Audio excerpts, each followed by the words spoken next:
Yes, Alan, fake news. Ganyan inilarawan ni PCO Acting Secretary J. Ruiz ang mga isyong ipinupukol sa kanya. Sa Palace briefing, binigyang diin ng kalihim na wala siyang nakuhang 200 million pesos na halaga ng kontrata mula sa PCSO dahil sa pagiging co-founder umano niya ng isang media company. Bagaman ginawa siyang representative ng D8TV, hindi umano siya nagkaroon ng kahit anumang share sa naturang kumpanya. Ang hindi pa umano patas ayon sa kalihim ay hindi man lang siya kinuna ng panig ng news organization na sumulat ng naturang news article. Kaya tingin niya, ito ay isang maliwanag na destabilization effort laban sa kanya, lalo't ilang araw pa lamang siyang nagsisilbi bilang kalihim ng PCO. Bukod pa rito, ibinahagi ng kalihim na apektado na ang kanyang pamilya.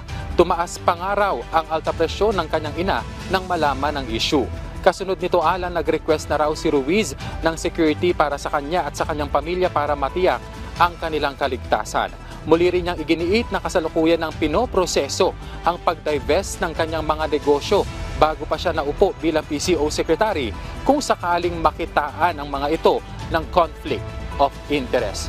Samantala, Alan, sinabi o nang tanungin naman si Secretary Ruiz kung magsasamba pa siya ng kaso laban dito sa news organization na nagsulat ng naturang article, sinabi niya na uubos lamang daw ito ng oras. Sa halip ay tututukan na lamang niya ang pagsasaayos at pagpapaganda pa ng PCO, lalo na ang paglaban sa fake news.